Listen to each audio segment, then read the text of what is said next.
Hello, my name is John Mugno, and I'm the host today of the Rye Brook Focus Program. Welcome. My guest today is Sylvia Dundon, the Executive Director of the Port Chester Rye Brook Chamber of Commerce. Sylvia has lived in Westchester since 2010 and became the Executive Director in December 2021, following the retirement of Kevin Manning, who had served as executive director for 18 years. So she's stepping into some shoes that had been filled for a long time by one person. Sylvia has a marketing background, which should be useful, I think, in achieving the Chamber of Commerce's key objectives. Welcome, Sylvia. Thank you very much, John, for having me. It's a pleasure. Sylvia, would you say that the Chamber of Commerce is essentially a networking organization? And in fact, the more members, the more interconnections and the more value to each member. Is that a fair description? Absolutely, John. I think networking is definitely one of the key pillars of what the Chamber offers to its membership. In the last 18 months since I've joined the Chamber, along with my board members, have really focused on, first of all, getting the word out, making sure that local businesses and the community are aware that there is a chamber. I've gotten some feedback from local businesses that, in some cases, it's not the majority of the cases, but in some cases, longtime businesses didn't necessarily know that there is a chamber, an active chamber in our area. And also even for those longtime businesses who perhaps might have been aware that there's a chamber, they weren't necessarily involved or aware of the benefits that the chamber offers. So again, the year one since I took over as executive director, I really have worked hard to get the word out, make people aware of the chamber and the work that we do, but also to just really encourage people to get involved. And, especially from businesses, to give me the feedback as far as what are the critical issues that business owners are currently facing and how best the chamber can potentially support them and serve them. So it's just about inviting people to the table to join the conversation, to have dialogue and work together to come up with solutions that ultimately benefit the entire business community. How many members does the Chamber have now, Sylvia? Right now, we have approximately 150 members, and that membership is comprised of businesses, including everything from your local family-owned retail stores, of course, larger chain businesses such as Whole Foods. We have actually really, I'm proud to say, added a lot of Rye Brook businesses in the last year. American Prime, the steakhouse, is a member. Madison's Niche, Fortina Pizza, as well as Buff City Soap, and also the new Stretch Lab in Rye Brook. Very proud to say those are all some of our local retail members, as well as Massage Envy, the Bagel Shop. So we continue to grow, and of course, the best possible recommendation is, from fellow members who, hopefully will help spread the word and invite others to join the chamber and, strengthen our business community. RPW also last year, at the end of last year, joined us. That's also a wonderful addition to the chamber. Obviously, they were a big real estate, commercial landlord in the area, big presence on, at 800 Westchester. So it's really about networking, but also building a community where we have the opportunities to work together, talk together, and come up with, again, with best practices.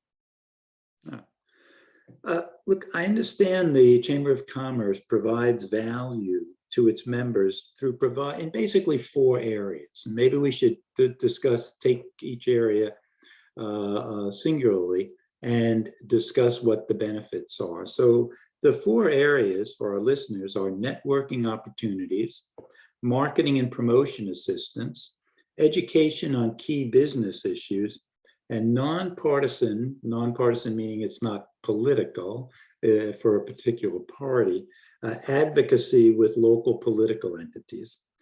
Let's look at each of these four individually.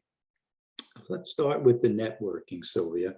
I understand the key in-person networking opportunity is monthly or approximately monthly happy hours that the chamber hosts.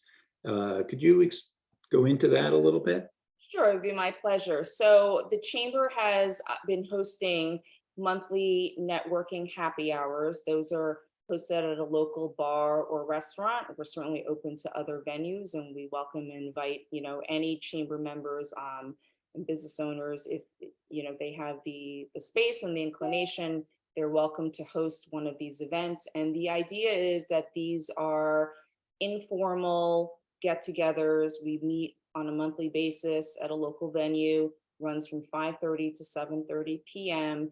And we have had great success with these because, again, that casual format, we have anywhere from 25 to 40 people generally at these events. So it's certainly a respectable turnout, yet at the same time, still small enough for people to have meaningful interactions and to make meaningful connections. I've received great feedback from attendees who tell me, they always come away, it's great to come away from these events having met some new faces, but also it's a great opportunity to catch up with people that you may know already. But again, having a scheduled event to look forward to where you're going to run into some familiar faces or potentially maybe some new faces in town that you'd like to meet is just a nice way to facilitate those connections. And it's a social format. It's meant to be fun and casual, but at the same time, I always like to remind people you're here to network. So come,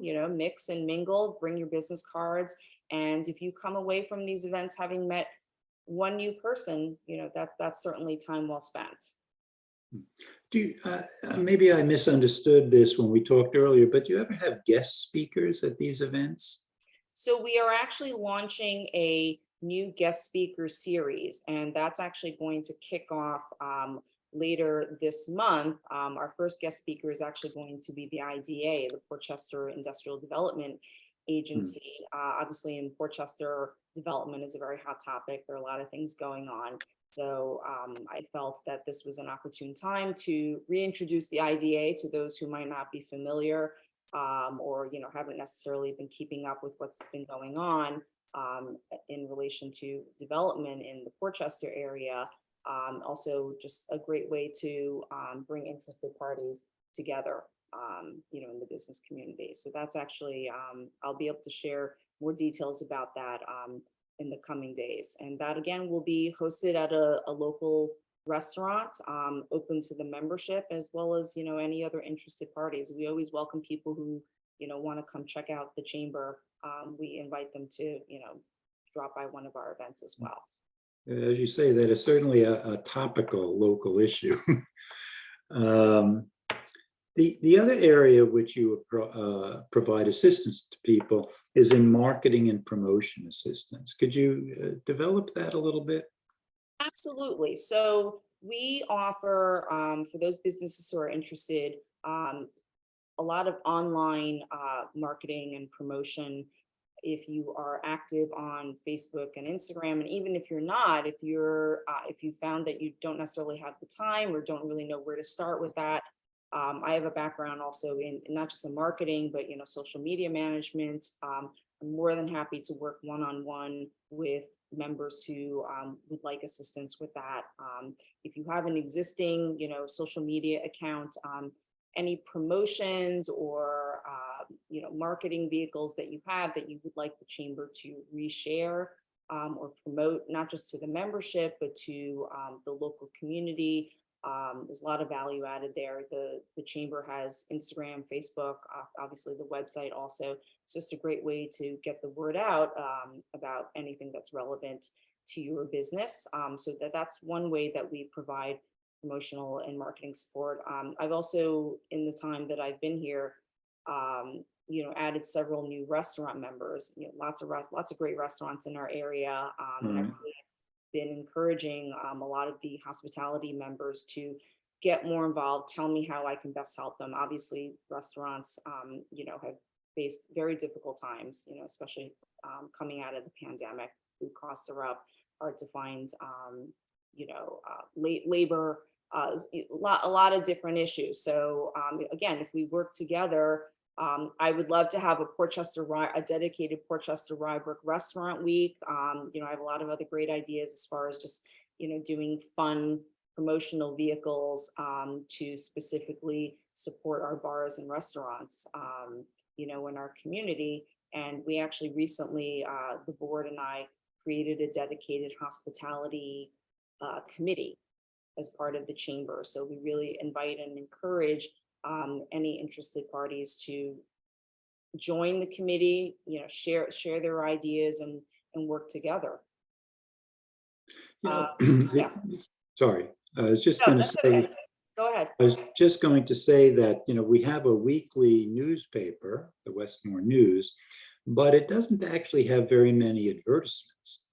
What's the main vehicles? Is it mainly digital? Is it mainly social media marketing for many of these restaurants and other companies? From what I see, I know that many of the restaurants, whether they're members or not, just, in my own time, spent on social media, I think many restaurants and bars, they do have an existing social media presence. Again, it is something that um, can be time consuming. If you're a larger outfit, you might have a dedicated social media manager either on staff, or you might hire an outside company to manage that for you. But it's time and money. Certainly, I think for some businesses who don't have the time or inclination or resources to manage that, it it it, it may be of more limited value. But that's where the chamber can help and help take away a little bit of that pressure. So if you have an existing account, we're happy to help you basically reach a broader audience, right? By resharing some of your promotions and or posts. But also, I've told some members, you also don't necessarily need to worry too much, because social media, even though it seems like, it's all the rage and you have to have it, it doesn't necessarily make sense for every business. If you're an insurance broker, to have an account on Instagram, it may or may not make sense. It's like with anything, it's about marketing. It's how you market it. Instagram is a very visual medium. So it's really, if you're selling food, right? Food porn, as they say, Mhm. right? You're featuring beautiful photography of food and drink, or something like that. If you have a physical product that is photo worthy, if you will, that's a wonderful medium for promoting your product or business.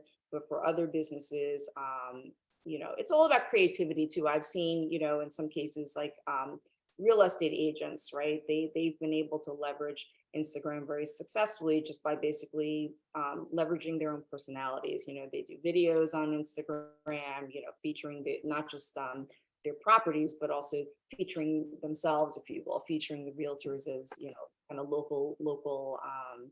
local personalities that kind of take you through, the local community and the local hotspots. So, again, I love to, I love to come up with, different marketing ideas and marketing vehicles. So I certainly always welcome and invite, members to avail themselves of just an extra sounding board if they're interested.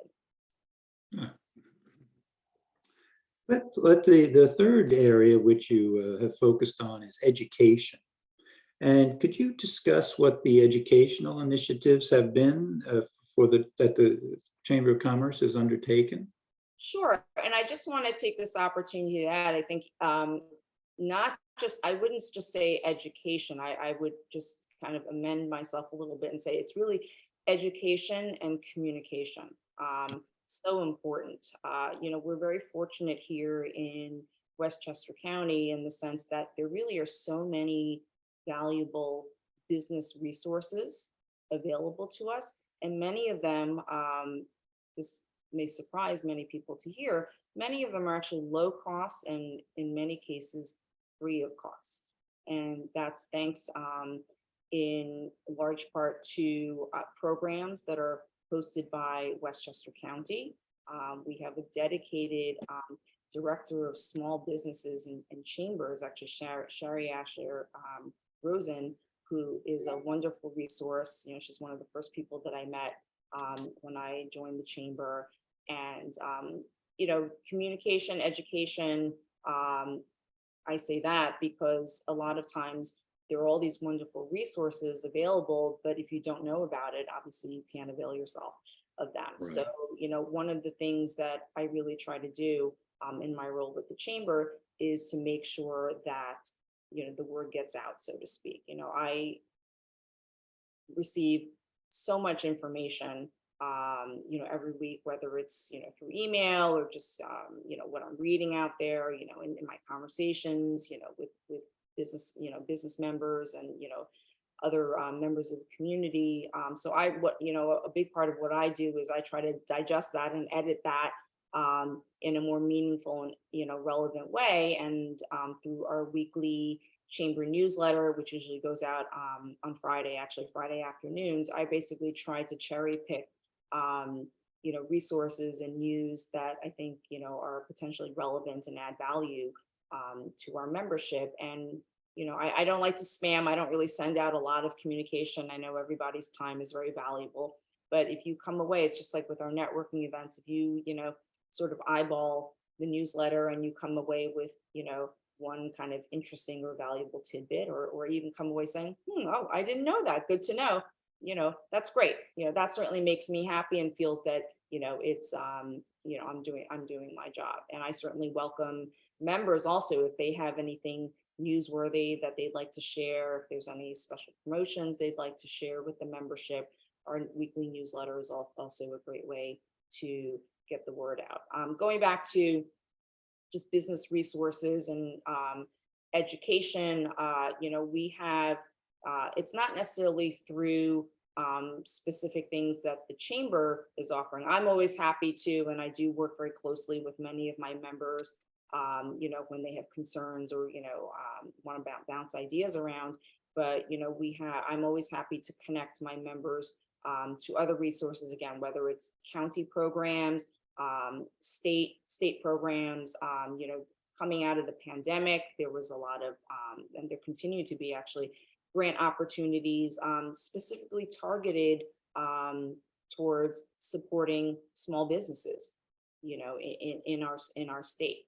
So a lot of times people just don't know that it's out there. You know, there were programs that are specifically created to help existing businesses who are looking to grow. There are free mentorship programs. We have a wonderful organization actually based out of White Plains called SCORE, where whether you're just starting out and looking to become an entrepreneur, or you're an existing business and you're looking to take your business to the next level, SCORE will pair you with a mentor with relevant business experience and help you, whether it's, you know, develop a business plan or develop strategy for, you know, expanding your business. It's really incredible, and this is all no cost to the business owner. We also have a wonderful organization called WEDC, WEDC, which is primarily, well, not primarily, its purpose is to specifically support minority women-owned businesses. So those are just two examples. There really are so many wonderful resources available to us. And also just in reading the news, obviously, you know, if there's ever anything that is relevant to my membership, you know, I try to kind of give people a heads up. Recently, the County Board of Legislators passed a law banning what they call single-use serveware. So what that means is, so that right now it's in effect. There is I believe a 6-month adjustment period, if you will. But basically any food and beverage related businesses now are to basically give their customers what they call single serveware. So, like coffee stirrers, napkins, straws, things like that. It's basically on demand, as opposed to, when you're fulfilling a takeout or pickup order, just kind of, arbitrarily tossing, a fistful of napkins or, straws or something like that. And the purpose of that is to be environmentally conscious, but also I think, the feedback I've received from businesses is this is great. It's a huge cost savings, right? Speaking for myself, a lot of times when I pick up or take out, order takeout, I'm eating it in my own home. So I don't really necessarily need straws or utensils or anything like that. And I always feel very badly, right? Because it's included and it's thoughtful, but it's wasteful. I always had the good intention of thinking I'm going to maybe reuse it at a later date, but I don't. And then ultimately it just goes in the garbage. And listen, it adds to the obviously to the overhead of the restaurant. So things like that, I mean, in talking about that, the reason I brought that up as an example is because I recently spoke to one of my chamber members who, owns a food related business. And he said, "Oh, I didn't know about that legislation." So I was joking with him. I said, "Well, clearly you don't read my newsletters. You should read my newsletters a little bit more." But it's a step at a time. Getting people, I think, into the habit of hearing from the chamber. So that's the first step. Kind of paying attention, and then hopefully the next step is being inclined and inspired to also get involved. It raises an interesting point. How do you distribute your newsletter? Is it email to existing members or on your website or both? And how is it distributed to potential members? So the newsletter is a members only email that I send out on a weekly basis. I do promote our monthly networking events or any special events such as grand openings, ribbon cuttings, that kind of thing. Obviously, our upcoming guest speaker series. Those are promoted not only through the newsletter, but also on social media, as well as our website. And what I love to do is at these events, I always make sure I take lots of pictures. I put together a little video, just extra ways to, create interest and also to basically, document these events, especially for people who perhaps, weren't able to attend, so they can kind of get a glimpse of, of what they missed out on, and hopefully they're inspired to join us for the next one. Right. Well, let me ask one more question on the educational initiatives you've taken. I would think that because of the COVID and all this potential pandemic relief, that must have been very confusing for smaller companies who wouldn't have the staff to really track down all the aid they might be eligible for. Was the chamber did the chamber have a program there to help them? So this was right before I joined the chamber, but when Ken Manning was still the executive director, he actually was able to apply for successfully grant money from courtesy of Westchester County, and that money was actually distributed to local businesses. So basically, cash assistance that was given to primarily local restaurants, who were really suffering during the pandemic. And again, just another great resource. I know that, especially in Portchester, we were all affected, both Portchester and Rye Brook. Portchester, just by virtue of like the higher concentration of restaurants and bars, and with the whole red zone and orange zone and all of that, that was really very controversial. So, the previous director, luckily was able to, provide some assistance. And, full disclosure, I know that there were businesses who, provided feedbacks, to me, as well as the chamber in general, to our board, saying, the chamber should have, would have, could have provided perhaps more assistance. So that's something that feedback, we took very seriously. Something else that we've been working hard to do is to make sure not just the community in general, not just that the community in general is aware of the chamber and what it's trying to do, but also to make sure that the um, Latino-owned businesses in Portchester in particular are aware that we're here for them, and we are actively inviting them to join the conversation. Yeah.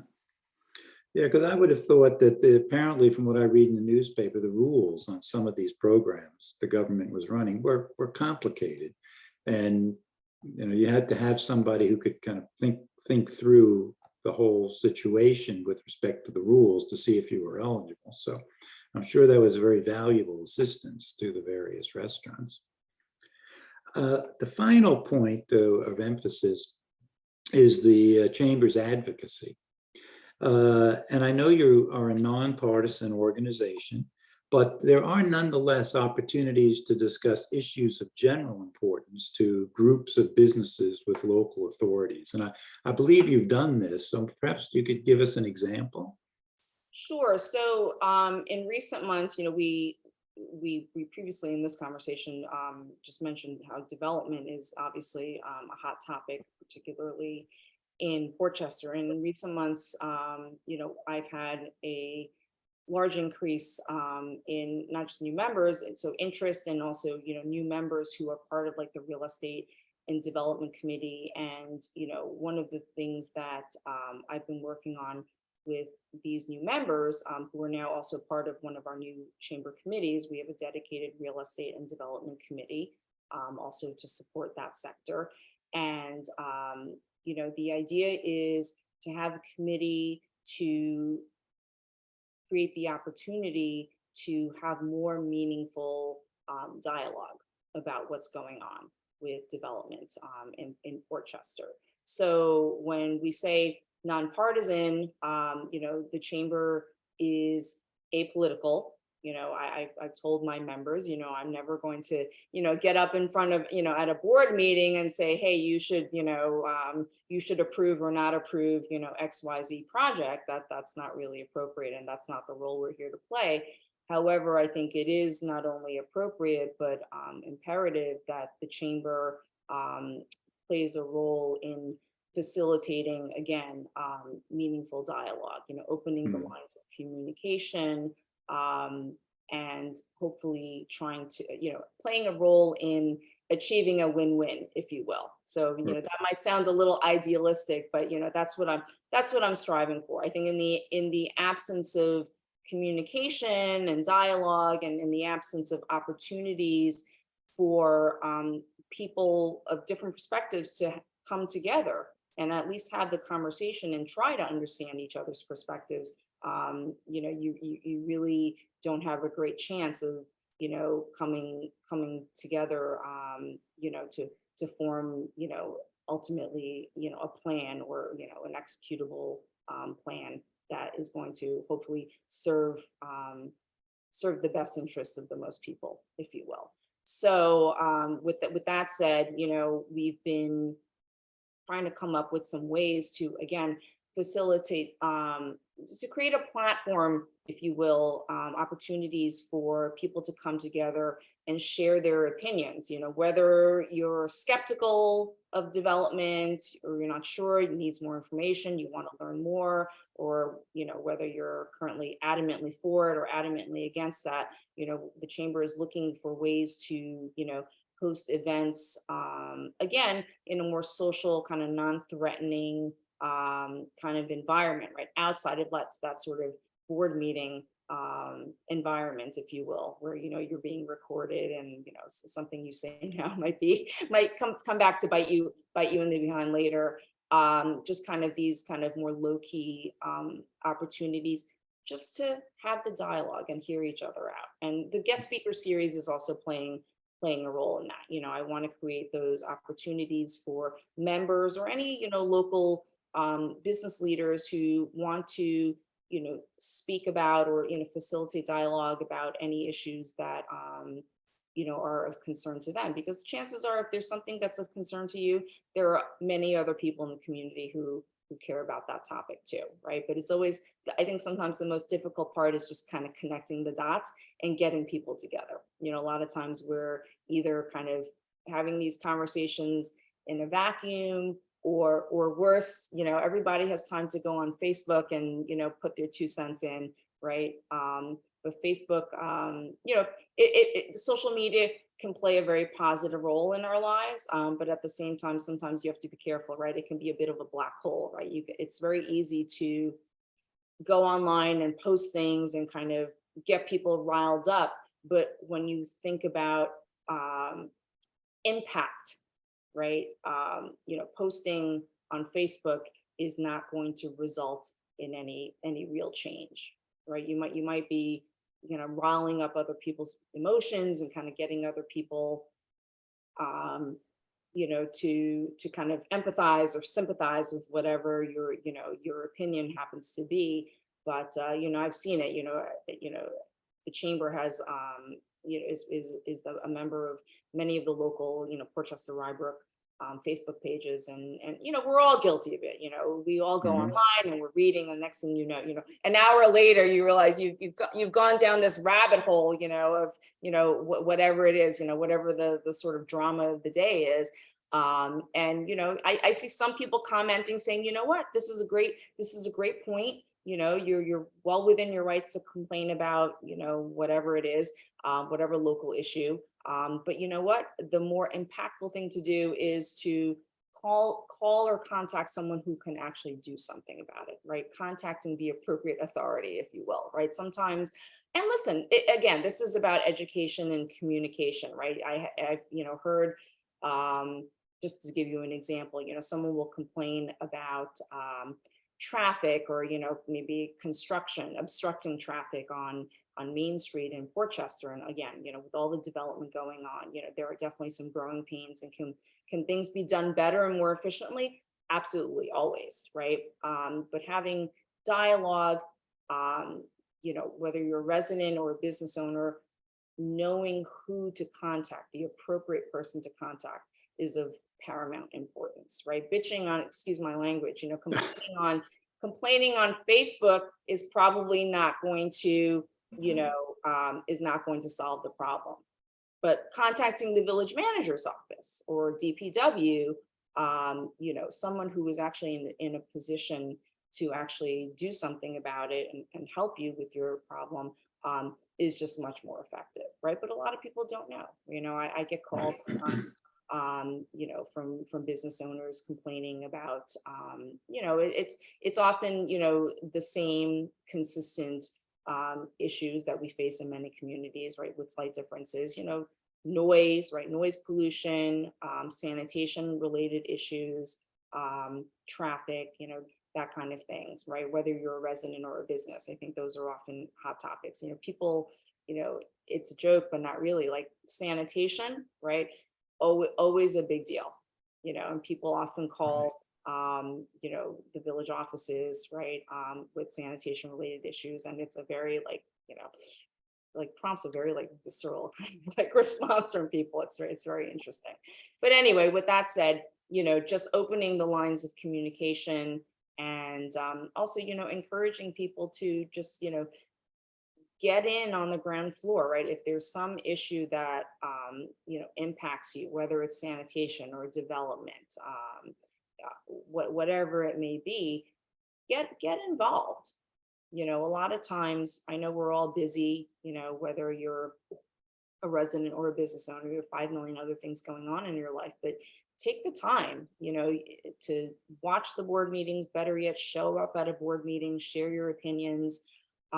If you really can't do that, take 5 minutes, write an email, send it to, to the appropriate, to the appropriate authority, right, in the village, right? So you can always send in correspondence, and share your views on something. And a lot of times, people, all of us, again, we're guilty of this, we weigh in way after the fact, right? After laws have been passed, decisions have been made, then people say, I didn't know that, who Mm. decided that? That wasn't a good idea at all. I wouldn't have done it that way. But listen, you have to be in it to win it, right? We are all stakeholders in some way, shape, or form. So, to the extent possible, however you want to get involved, please do. Send an email, go to a meeting, join the chamber, right? Share your opinions, get the word out. The more sentiments out there that are shared, the better the, local decision makers, right? Whether it's the administrators, the mayor, the board of trustees, they need feedback too, right? They're not working in a vacuum, but if no one comes out and shares their thoughts and opinions, you can only work with what you have, right? So we're all responsible, for the final outcome. Right. Well, and I suspect the major value the chamber would bring to such a situation is that it provides an organizing, it helps organize your members who want to speak out on a particular issue. And it's always more powerful when several businesses or several chamber members would speak about the same issue to either a government authority or somebody else. I mean, it's just, you amplify the voices by combining them. Absolutely. You make an excellent point. This is one of the things that our newly formed chamber committees, this is what we're trying to accomplish, right? Strengthen numbers, right? It's one thing for, a business owner to show up, let's say at a board meeting and say, hi, I'm Sylvia Dundon. I own, XYZ resident and I have such and such issue.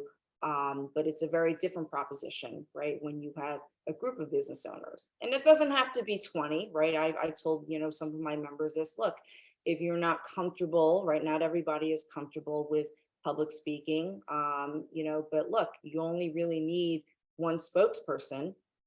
Ideally, in a perfect world, I think it is very impactful to physically show up at these things, right? If you really care, you really have to make the time, however challenging it is, show up in person. It's just, nothing beats that. But look, not everybody at the end of the day is going to be comfortable with that. But if there's some kind of some issue that, you as a business owner are concerned about, let's just take, whether it's sanitation or development related, look, talk to your fellow business owners and neighbors, right? Let's have a committee so that we come together and discuss this and come up with a unified message, right? That we can all get behind, right? And have someone, there can be one point person, right? Not everybody necessarily has to get up to speak, although that would be best.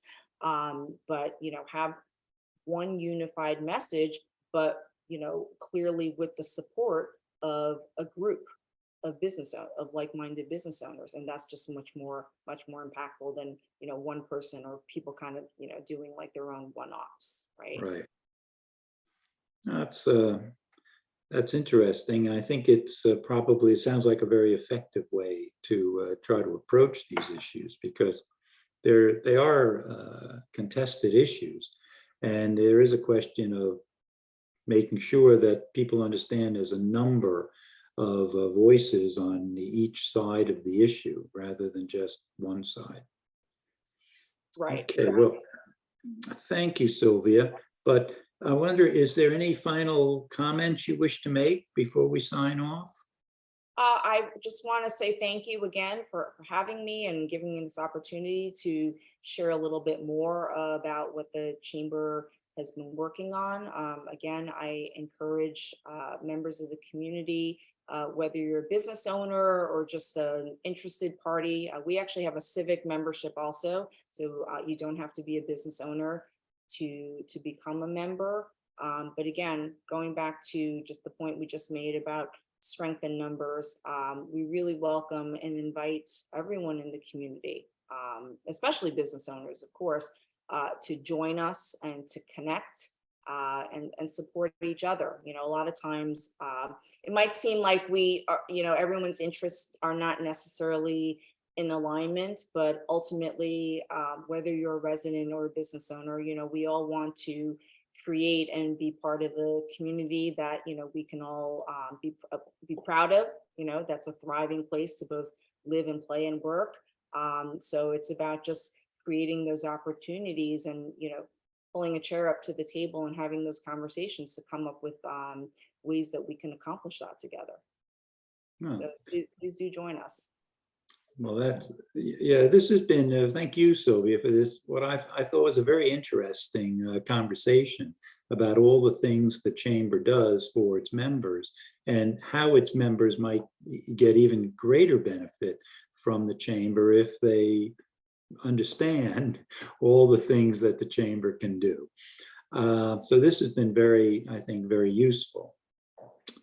Well, again, we very much appreciate your agreeing to be on the Rye Brook Focus program, and look forward to speaking to you in perhaps a year and see how things are going. Thank you.